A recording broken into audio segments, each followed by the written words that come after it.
What's up, Minute 32? I'm Brian. My name is Christian. And is your door open for the cats? It has to be, otherwise they're going to be scratching at the door. Let's start that over.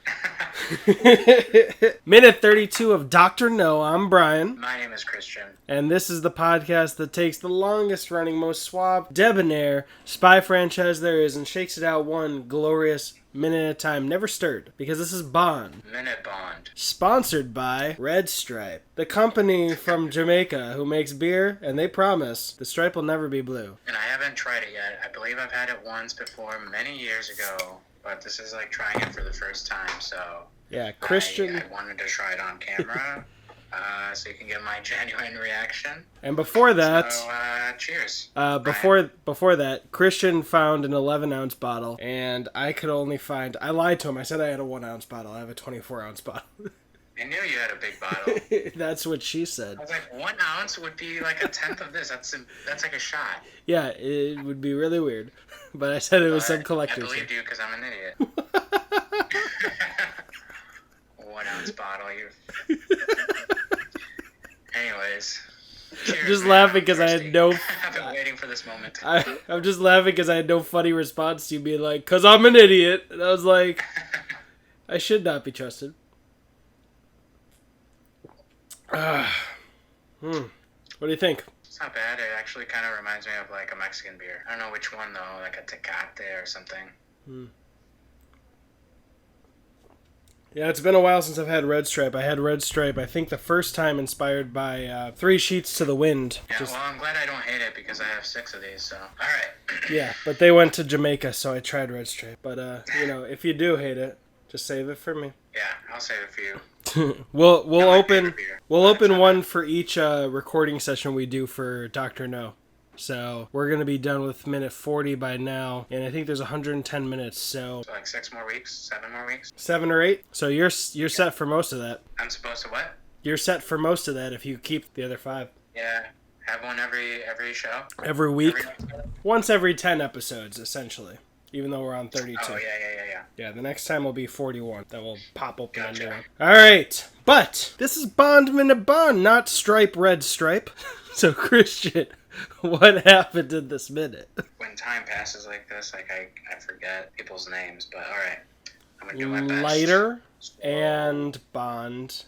And then we get introduced to the other 2 gentlemen. We started the minute off with Bond and the sunglasses / lighter guy. Felix Leiter. Right? What? Felix Leiter. Felix Leiter, thank you. And Bond says it looks like we're fighting the same war, right? And what does Felix say? He says, I spotted you in the airport. He wasn't sure whose side Bond was on because he saw him leave with the opposition. Yes, which I thought was interesting. So there's a little plot twist for you. Yeah. And he said something funny to the other guy. He was Felix guy was introducing Bond to the other 2, right? He said, "This is Coral," and then the other guy, the owner. And then Bond says, "I hope he can cook better than he can fight." Yeah, and the other guy's name is Pussfella, which I just assume it's the father of Pussy Galore. Yeah, I was listening to the... He says, well, I haven't killed anybody so far. Yeah, with his cooking. Yeah, and then we cut to the club scene where camera follows the owner. Before that, I gotta say, I was listening to the names to try to remember Pussfella, but I liked where he said, I think it was Leiter who said you could find out about his cooking. Like you could order something essentially. Yeah. And then the minute ends with Bond and Felix at the bar, and we're about to find out a lot. I have a feeling next minute is going to be jam-packed with information about who they're after. All right, so yeah, it ends with Quirrell, Felix, and Bond, and they seem to have their own little place off to the side with a candle that's been in it looks like an empty alcohol bottle that's been used for so long. Look near the end of the minute that it's dripped all over the bottle. Yeah. And Leiter has a pretty big drink. He's stroking like some scotch or something. Yeah, it looks like a bottle of scotch or something. But it has a cap on it, as if like a beer cap at the top. You're right. Looks like a giant beer he might be sharing with Bond. I don't know. Might be about to pop open. It's a weird color though, because the whole bottle is clear, but that really looks like a reddish scotch. But the top doesn't make any sense. I think the red is like a reflection from the Coral's shirt or something. Doesn't look red to me because from the top and the bottom look like a Corona color, like a yellow. Yeah, the top. You're right. The top is a little yellow, and then the bottom looks a little red. So maybe how it's warping the light or something. It has a pretty big. Yeah, it doesn't. We'll find out in the next minute. Yeah, it does seem like it's kind of windy because they've got some lights hanging that are swinging in the wind. Yeah, and the flame on the candle there is dancing a lot. Okay, I have to take issue because during the whole sequence where the boss is going through the crowd, when he ends, he says hello to a couple at a table with a variety of beers, and none of them are Red Stripe. Not a damn one. They stock so much fucking Red Stripe, and he's carrying a bottle of it seems like the boss is carrying the same kind of bottle that Leiter was stroking. And I even see at the end in the background behind Bond and Leiter, still no Red Stripes. 3 other dark colored bottles of beer that are not Red Stripe. I've been had. We have been deceived. God damn it. And here we are drinking Red Stripe like it's a big deal.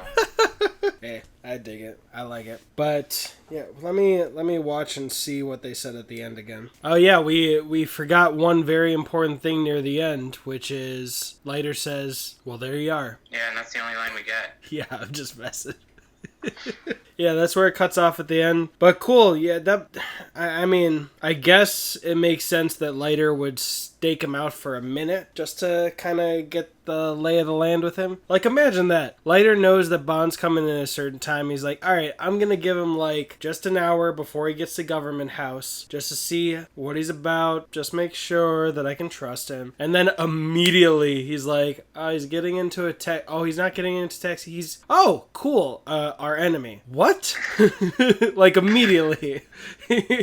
That's why he ran over to Quirrell. He was like, motherfucker, you won't even imagine. We caught him already.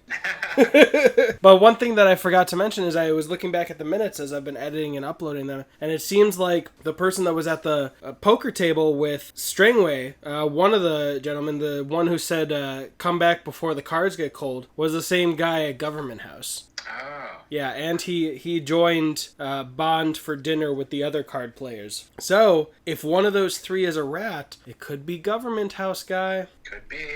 We'll find out. Maybe that's why the bad guys knew when Bond was coming in and what his name was and all that. Yeah, I don't know why I guess I do understand why Leiter didn't talk to him right away at the airport. Just a little healthy skepticism. Just give him literally the ride to Government House to see if he stops anywhere. For the CIA, right? Yeah, they asked for help. Right. But, I think it makes sense. Literally, if there's anything dirty that Bond's going to do, he's going to stash it somewhere on the way to the Government House before he shows up to his first meeting or meets somebody beforehand. So, True. So it's the laziest. laziest. Make sure you can trust him, right? Yeah, it's the simplest thing he could do, and the first thing he sees is get in the bad guy's car and lose them because they spotted that they were being followed. So. Yep. Well, I think that's it for this minute, Brian. I don't know, not much else to talk about, really. Cool. I just want to add one more possible incentive is that if he was working with Strangway died, so he would be suspicious of anyone who was replacing him. Like maybe there was a darker reason why they killed him to put in their own evil True. 00. But he should know the only evil 00 is 006, who also shows up in Game of Thrones and Lord of the Rings. What are you talking about? You know the guy who dies in the first Lord of the Rings when he tries to steal the ring from Frodo, and the guy who was beheaded at the end of the first season of Game of Thrones, Sean Bean? Yeah. He's 006 in the Brosnan films, and he's a bad boy. Oh, shit. That's awesome. I didn't know that. You'll forget in 7 years when we get to it. Yeah, I will. That's it. Thank you so much. That was minute 32 my name of is Dr. Christian. No. And my name is Brian. And that was money. Every red stripe and penny of it. Cheers. Cheers.